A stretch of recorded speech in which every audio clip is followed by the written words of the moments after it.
Le TDAH est un trouble neuropsychiatrique qui se caractérise par une distraction, une impulsivité et une activité excessive. Ces abréviations sont désignées par le syndrome de déficit de l'attention avec hyperactivité. Dans la plupart des cas, la pathologie est détectée chez les enfants en âge de procréer. C'est à l'école que toutes les caractéristiques du comportement deviennent évidentes. C'est l'incapacité à rester assis, les problèmes d'assimilation du matériel pédagogique, la violation systématique de la discipline. Pourquoi le SDVG apparaît-il? Qu'est-ce que c'est et comment le traiter? Une analyse plus détaillée des causes, des symptômes et des signes du TDAH et comment le corriger. Définition du concept. Comment décrypter le diagnostic de TDAH? Le syndrome du déficit de l'attention et de l'hyperactivité, TDAH, est un trouble neurologique du comportement qui se manifeste par de l'inattention, de l'hyperactivité et de l'impulsivité. Le syndrome a été évoqué pour la première fois au début du XXe siècle. Aujourd'hui, il s'agit d'une maladie officiellement reconnue.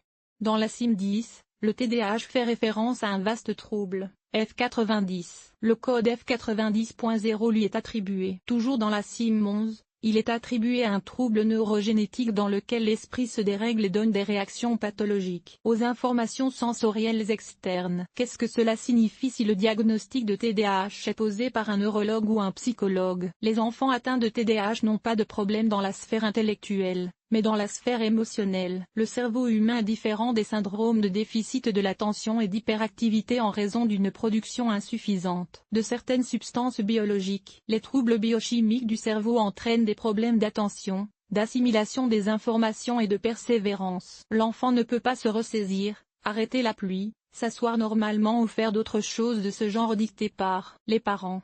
Le TDAH est une maladie, un état que la personne ne peut pas contrôler sans aide extérieure. Les enseignants et les parents doivent comprendre qu'un enfant atteint de TDAH ne peut jamais se comporter différemment. Il n'est pas capricieux, il ne fait rien par méchanceté, il n'essaie pas de vous offenser ou de tricher. Il se contente de mener sa vie normalement. Et si, au lieu de l'aider, vous le punissez ou le grondez pour un tel comportement, il ne comprend pas vraiment les raisons d'un tel traitement. En conséquence, votre relation avec l'adulte se détériore et l'enfant se replie sur lui-même. À noter, certains parents qualifient leur enfant d'hyperactif, mais en réalité ce n'est pas le cas. Si aucun diagnostic n'est posé, il s'agit de manie et non d'hyperactivité. Les causes.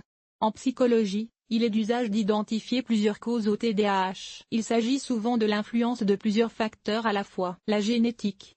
Si l'un des parents souffre de TDAH, l'enfant a plus de chances d'en souffrir également. Mauvaises habitudes de la mère. Le tabagisme, l'alcoolisme ou d'autres substances psychoactives peuvent nuire au développement du fœtus et provoquer des troubles organiques. Difficultés de conception. Le stress, les médicaments, une mauvaise alimentation et les maladies passées peuvent avoir un impact négatif sur le développement du fœtus. Blessures ou infections subies par l'enfant lorsqu'il était jeune. En outre, l'apparition du TDAH peut être causée par un traumatisme à la naissance, des problèmes de colonne vertébrale et de circulation sanguine. Le TDAH peut survenir dans le cadre d'un autre problème. En d'autres termes, il peut agir comme un symptôme. Par exemple, il peut être causé par des retards de langage ou de développement mental. En outre, le TDAH peut être confondu avec plusieurs autres symptômes. Par exemple, il peut être dû au stress causé par un déménagement ou d'autres changements de vie soudains et importants, à un dysfonctionnement de la thyroïde, à une dépression, à des troubles du sommeil ou à un empoisonnement au plomb. Le TDAH chez l'adulte est rare car il apparaît tôt et se guérit généralement rapidement. Cela signifie que si un adulte est diagnostiqué comme souffrant de TDAH, la cause se trouve probablement dans l'enfance. Cependant, la plupart des personnes atteintes de TDAH apprennent à bien vivre avec cette maladie. Dans de rares cas, une intoxication, un traumatisme ou d'autres troubles psychiatriques peuvent être à l'origine de l'apparition du trouble à l'âge adulte. Intéressant. Dans la plupart des cas, le TDAH est diagnostiqué à l'âge de l'école primaire ou préscolaire, mais le trouble apparaît dès la petite enfance, 1 à 3 ans, et, dans certains cas, pendant le développement intra-utérin du fœtus. Signes du TDAH. Comment le TDAH se manifeste-t-il? La présence d'un trouble déficitaire de l'attention avec hyperactivité peut être suspectée sur la base des signes suivants. Dans le comportement de l'enfant est constamment distrait, ne comprend pas ce qu'on lui explique, ne peut pas organiser des activités de manière indépendante et mener à bien des initiatives. Tout cela se voit dans les jeux, l'enseignement ou d'autres activités. Il y a des problèmes dans la recherche et dans le domaine du libre service. En termes simples, cela se présente comme suit: l'enfant ennuie rapidement le jouet, il oublie une chose et en emporte une autre. En outre, il est difficile pour l'enfant de faire la même chose et de rester assis au même endroit. Les rendez-vous chez le médecin et les files d'attente pour les transports avec de tels enfants se transforment en cauchemars. De nombreux enfants se mettent à pleurer et à crier. Certains souffrent d'une véritable hystérie. À noter, ce syndrome ne se manifeste pas toujours par une hyperactivité, et l'ADHD peut ne pas être évident, mais le DVG, déficit d'attention et d'hyperactivité. Symptômes. Le TDAH présente 3 symptômes principaux. L'inattention. L'enfant est facilement distrait, il oublie beaucoup et perd souvent quelque chose. Il a du mal à suivre les instructions et à organiser ses activités. Il ne répond pas systématiquement aux demandes et aux instructions des parents, des enseignants, des éducateurs et des amis. D'un autre côté, il ne semble pas écouter les adultes, les hooligans. C'est pourquoi un tel enfant est qualifié à tort de difficile et de négligé. Hyperactivité. L'enfant TDAH a besoin de bouger en permanence. Même s'il reste assis pendant un certain temps, il a toujours besoin d'organiser quelque chose dans ses mains, de taper des doigts sur la table ou des jambes sur le sol et de se balancer. L'hyperactivité se reflète non seulement dans le comportement, mais aussi dans la communication. De profil, l'enfant semble non vasculaire, bruyant, anxieux et impatient. Les symptômes d'activité ne sont pas non plus adaptés aux normes, aux instructions ou aux règles. L'enfant fait ce qu'il pense devoir faire et quand il pense devoir le faire. Par exemple, pendant une leçon, il peut se lever et courir dans la classe ou quitter le bureau. Impulsivité. Les problèmes liés à la hiérarchie des motivations sont importants.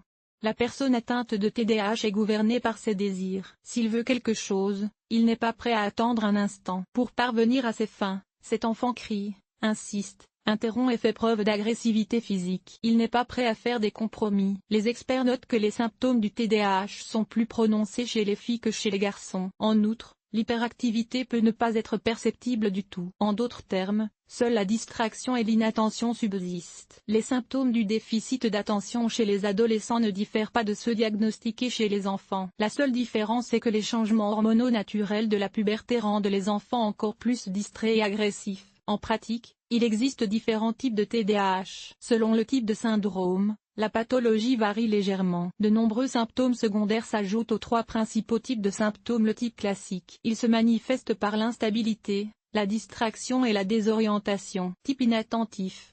Il y a séparation de la personne, fixation sur elle-même, isolement. Problème avec les sphères de motivation, la sénia est proéminente. TDAH avec fixation excessive. Les actions répétées et la fixation sur les pensées négatives sont prédominantes. La personne se distingue par sa résistance et son anxiété. Elle est souvent en conflit avec les autres enfants. Type agressif.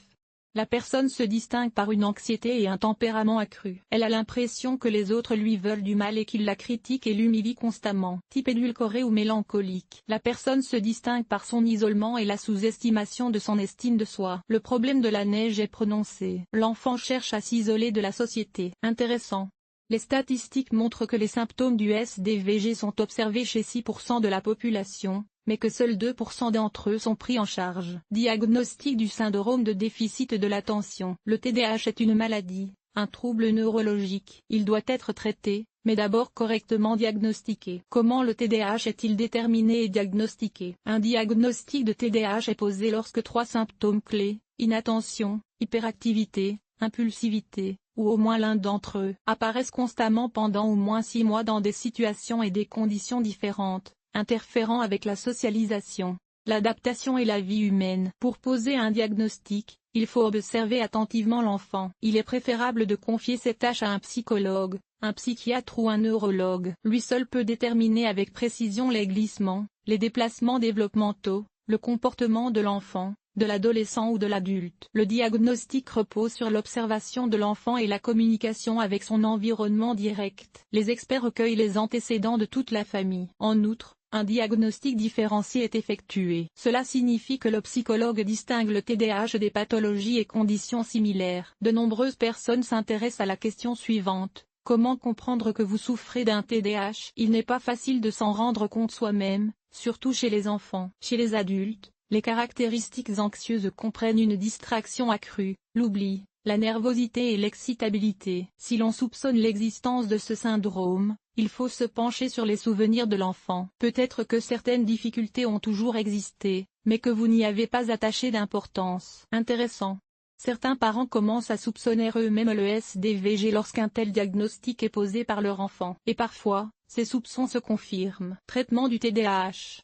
Comment se débarrasser du TDAH? Le TDAH est traité par la psychothérapie et les médicaments. Toutefois, ce n'est que dans les cas extrêmes que l'on a recours à la médication. Les médicaments sont prescrits par un neurologue ou un psychiatre. En règle générale, il s'agit de médicaments psychotropes et stimulants. Le TDAH peut-il être complètement guéri? 30 à 70% des personnes sont complètement guéries du TDAH. Dans d'autres cas, il est possible d'atténuer les symptômes du syndrome. Avec un traitement approprié, l'enfant peut réussir et s'adapter à la vie en société. Les plans de traitement sont strictement individuels. Ils dépendent de la cause, du type et des symptômes du syndrome. En outre, lorsqu'ils choisissent un schéma thérapeutique, les professionnels tiennent compte des caractéristiques individuelles de l'enfant et de ses conditions de vie. Dans le cadre de la correction psychologique, la psychothérapie cognitivo-comportementale est utilisée. Par le biais de jeux et d'exercices, le psychologue aide l'enfant à développer sa maîtrise de soi. Le rôle final dans la correction des symptômes du TDAH n'est pas attribué à la famille. Comment interagir avec un enfant hyperactif? Recommandations pour les parents.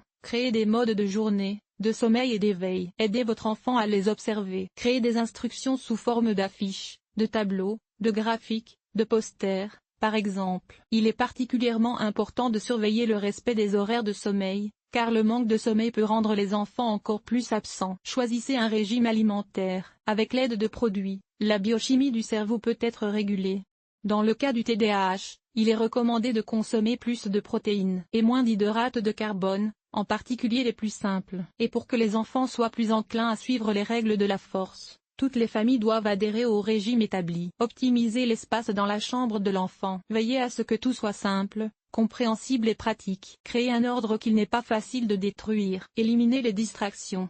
Par exemple, le bureau doit être placé loin des fenêtres. Il est important d'éteindre la télévision et le téléphone pendant les cours. Le plateau de la table doit comporter un minimum d'éléments nécessaires. Par exemple, diviser chaque tâche en sous-tâches. Si vous voulez confier quelque chose à votre enfant, vous devez tout lui enlever. Par exemple, au lieu de s'il te plaît, arrose les fleurs, vous devez faire plusieurs demandes. S'il te plaît, va à la cuisine. S'il te plaît, prends l'arrosoir. S'il te plaît, retourne dans ta chambre. S'il te plaît, donne les fleurs. S'il te plaît, apporte les fleurs. Apporter l'arrosoir à la cuisine. Cette répartition s'applique à toutes les tâches et à tous les domaines. Offrir des choix. Cela s'applique aux jouets, aux vêtements, à la nourriture et à l'apprentissage. Toutefois, le choix ne doit pas être trop vaste. 2 ou 3 options suffisent. Éviter les menaces. Féliciter, encourager et créer des situations de réussite. Donnez à votre enfant des défis qu'il peut relever de manière fiable. Aidez-le à se trouver des passe-temps et des passions. Toutes ces mesures renforceront son estime de soi et amélioreront ses interactions sociales. La tâche des parents est de créer des conditions confortables pour le développement de l'enfant, en tenant compte de toutes ces caractéristiques. Mais en même temps, ils ne doivent pas se sentir différents, défectueux, malades, limités ou anormaux. Il n'est pas inutile de demander l'avis d'un psychologue pour établir une liste de suggestions pour votre fils ou votre fille. En outre, il est conseillé de rendre régulièrement visite aux spécialistes afin de suivre l'évolution du traitement et de procéder à des ajustements si nécessaire. Intéressant. Les experts soulignent que le TDAH est plus fréquent chez les garçons que chez les filles. Or, dans ce dernier cas, la maladie est plus difficile à traiter. Conclusion. Le TDAH n'est pas une condamnation à mort. De nombreuses personnes sont habituées à vivre avec ce diagnostic. Elles terminent leurs études avec succès et trouvent des emplois où l'hyperactivité est un atout. Saviez-vous par exemple que Jim Carrey avait été diagnostiqué comme souffrant de TDAH? Ces traits de personnalité l'ont peut-être aidé à devenir un acteur et un comédien à succès. Si l'on vous a diagnostiqué un TDAH, ne vous blâmez pas et ne blâmez pas votre enfant. Ces manifestations peuvent être contrôlées et vous pouvez vivre heureux et avec succès avec ce trouble. L'important est de poser un diagnostic et de commencer un traitement dès que possible.